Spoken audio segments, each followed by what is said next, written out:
Hello my dear viewers, how are you all? I hope you all are good and fine. तो चलिए आज हम बनाते हैं ट्रिग्नोमेट्री टेबल। 9th और 10th क्लास की हमारी ट्रिग्नोमेट्री इन्हीं टेबल की वैल्यूज पर डिपेंड होती है और हम इन वैल्यूज को कितना भी आसानी से चाहें लर्न नहीं कर पाते। तो हम 5 मिनट में इस टेबल को बना सकते हैं। तो चलिए आइए, सबसे पहले हमें क्या करना है। सबसे पहले हमें इस फॉर्मेट में एक टेबल ड्रॉ कर लेनी है और उसके बाद हमें उसको में थीटाज लिख लेने हैं। थीटा हमारे क्या रहेंगे, 0 डिग्री, 30 डिग्री, 45 डिग्री और 60 डिग्री और 90 डिग्री। ये बस इनके अलावा हम कोई और डिग्री नहीं लिखेंगे इस टेबल के अंदर। 0, 30, 45, 60 और 90 ये डिग्रीज हमें लिखनी है। उसके बाद इधर लिख लीजिए आप sine theta, cos theta, tan theta, cot theta, sec theta और कॉसेक थीटा, जिनकी वैल्यूज हमें फाइंड करनी है। इसके बाद हमें क्या करना है, 0 से 1, 2, 3, 4 तक नंबर लिख लीजिए। 0, 1, 2, 3, 4 और उनको 4 से भाग कर दीजिए या 4 से डिवाइड कर दीजिए। सभी के नीचे हमें लिखना है 4 और फिर सभी के ऊपर हमें लगाना है स्क्वायर रूट। सब पर अंडर रूट लगा दीजिए इस तरह से। इसके बाद हमें साइन थीटा की वैल्यू कैसे मिलेगी, यहीं से मिलेगी हमें। तो जब हम 4 को 0 से भाग करेंगे तो 0 आएगा और अंडर रूट में 0 और उसका हम वैल्यू बाहर स्क्वायर रूट के निकालेंगे तो 0 ही बनेगा। तो साइन 0 की वैल्यू हमारी 0 आ जाएगी, साइन 0 डिग्री की वैल्यू 0। उसके बाद हम देखते हैं साइन 30 की वैल्यू। साइन 30 की वैल्यू कैसे निकलेगी, यहाँ पर हमारे पास ऊपर है 1 और यहाँ पर नीचे है 4। तो जब हम 1 का स्क्वायर रूट बाहर निकालते हैं तो बनता है हमारा 1 और 4 का जब निकालते हैं तो बनता है 2, क्योंकि 4 का हम लिख सकते हैं 2 गुणा 2 और जब ये अंडर रूट में होता है तो इन दोनों में से एक 2 बाहर आ जाता है।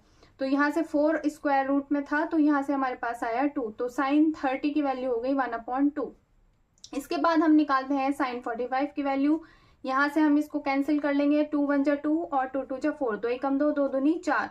तो हमारे पास अंडर रूट में हो गया 1/√2।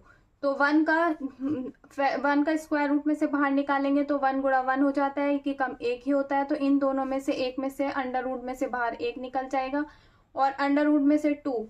अंडर रूट में अगर 2 है तो इसका जोड़ा नहीं बनेगा या इसका पेयर नहीं बनेगा, तो ये बाहर नहीं निकल पाएगा, ये अंदर स्क्वायर रूट में ऐसे ही लिखेंगे हम। तो साइन 45 की वैल्यू हो गई 1/√2।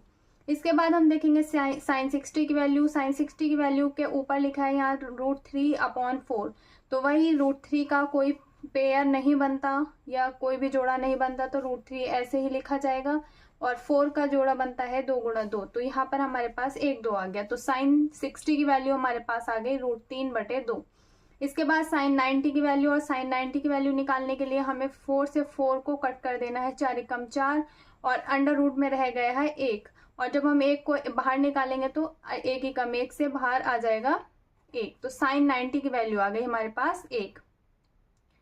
अब इसके बाद हमें करना है कॉस, ये हमारी साइन थीटा की वैल्यू आ गई है। साइन 0 डिग्री 0 वैल्यू है, साइन 30 डिग्री 1/2, 1/2, साइन 45 1/√2, 1/√2 और साइन 60 की वैल्यू √3/2, साइन 90 की वैल्यू 1।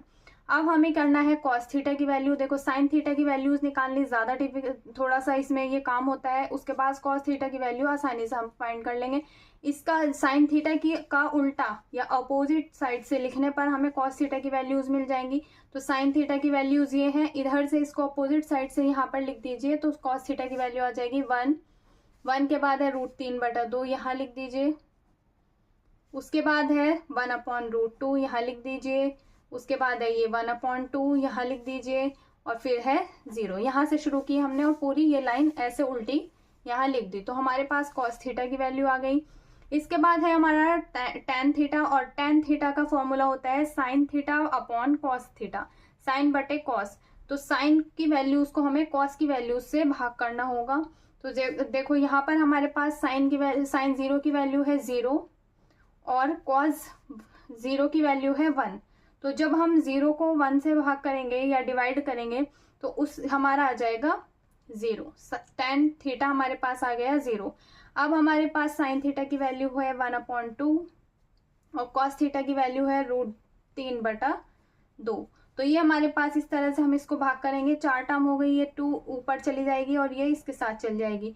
तो ये 2 एकम 2 ऊपर चली गई और तो ये इस तरह से बन जाएगा हमारे पास 2 ये ऊपर चला जाएगा और नीचे यहाँ पर हमारे पास 2 गुणा √3 बन जाएगा। और इस 2 से ये 2 ही कम 2 अगर कट कर दें या कैंसिल कर दें तो हमारे पास बचता है 1/√3। तो यहाँ पर हमारे पास tan थीटा की वैल्यू आ जाएगी 1/√3। इसी तरह से sin 45 की वैल्यू को हम और cos 45 की वैल्यू को भाग करेंगे तो हमारे पास √2 से √2 कैंसिल हो जाएगा, बचेगा 1। यहाँ पर 1 लिख दो।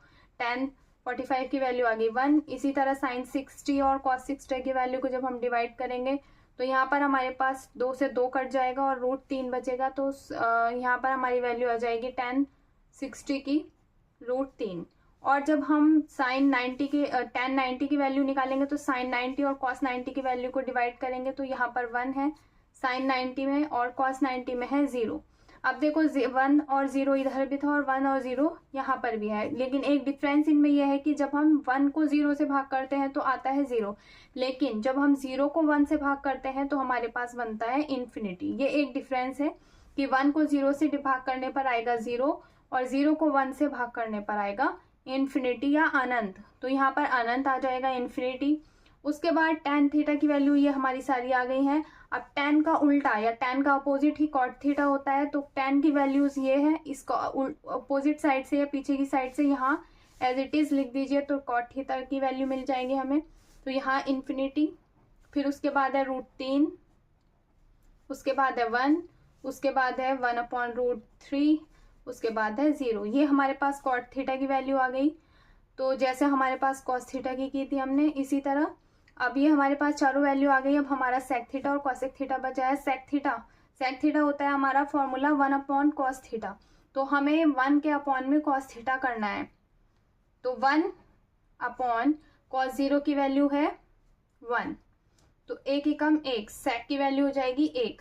इसी तरह 1/cos 30 हो जाएगा। 1 के अपॉन में cos 30 की वैल्यू है √3/2। ये हमारा √3/2। और जब ये 2 ऊपर जाएगा, 1 2 3 टर्म हो गई तो तीसरी टर्म पहली में चली जाती है। जब ऐसा हो तो 2 एकम 2 ऊपर चला गया और √3 नीचे, तो ये हमारी वैल्यू बन गई sec 30 की 2/√3।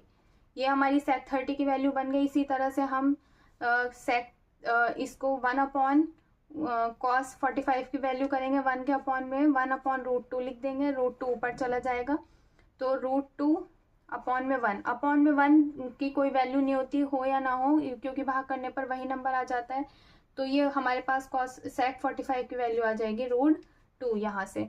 फिर हम 1/cos 60 की वैल्यू करेंगे। 1 के अपॉन में 2 लिखेंगे। इसी तरह ये 2 ऊपर चला जाएगा। 1/2, 1 के अपॉन में हमने ये cos 60 की वैल्यू लिखी तो ये 2 ऊपर चला जाएगा 2/1। तो इसी तरह हमारे पास ये 2 आ जाएगा, नीचे 1 है तो भाग होकर 2 ही आ जाएगा। फिर हमारे पास है cos 90 की वैल्यू। 1 के अपॉन में cos 90 की वैल्यू लिखेंगे। cos 90 है 0, तो 1/0। तो फिर से 0 नीचे आने के बाद जब हम भाग करेंगे तो इन्फिनिटी बनेगा या अनंत बनेगा।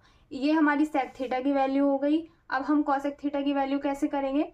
हमारा cosec थीटा का फॉर्मूला होता है 1/sin थीटा। तो जैसे हमने यहाँ 1/cos थीटा किया है, 1 के अपॉन में cos थीटा की वैल्यूज लिखी है, इसी तरह हमें 1 के अपॉन में sin थीटा की वैल्यूज लिखनी होगी। 1/sin थीटा 0 की वैल्यू है 0, 1/0 वही इन्फिनिटी बन जाएगा। 1/30 या 1/ ये 2 लिखा जाएगा 1 के अपॉन में। ये वैल्यू हमारी 1/2 cos sin 30 की है, तो ये 2 ऊपर चला जाएगा। ये आ गई हमारी cosec 30 की वैल्यू 2। और फिर इसके बाद हमारे पास sin 45 की वैल्यू है 1/√2। 1 के अपॉन में ये 1/√2 लिखा जाएगा। ये 1/√2 ऊपर चला जाएगा तो ये √2 हमारे पास आ गई वैल्यू cosec 45 की। अब cosec 60 की वैल्यू निकालने के लिए फिर 1 के अपॉन में sin 60 की वैल्यू निकालेंगे हम। यहाँ पर रख देंगे √3/2। ये 2 ऊपर चला जाएगा तो बनेगा 2/√3 नीचे है √3। ये हमारी cosec थीटा की वैल्यू हो गई। अब cosec 90 की वैल्यू निकालने के लिए 1 के अपॉन में sin 90 की वैल्यू रखनी होगी 1/1। जब हम 1 को 1 से भाग करेंगे या डिवाइड करेंगे तो आ जाएगा 1। ये देखो सारी वैल्यूज हमारी कितनी आसानी से निकल कर आ गई हैं। आप इसको 2-3 बार प्रैक्टिस करेंगे, आपको टेबल बहुत अच्छे से समझ आ जाएगी और आप इसको एग्जाम में बनाकर काफ़ी सारे क्वेश्चन अपने आसानी से कर पाएंगे और आपके नंबर गेन हो पाएंगे। तो आई होप कि ये वीडियो आपको अच्छी लगी हो। अगर आपको एक और बार समझना है तो आप दोबारा से वीडियो देख सकते हैं। तो आई होप ये वीडियो आपको समझ आई हो और अच्छी लगी हो, तो प्लीज़ इसको लाइक कीजिए और शेयर कीजिए अपने फ्रेंड सर्कल में। Thank you for watching.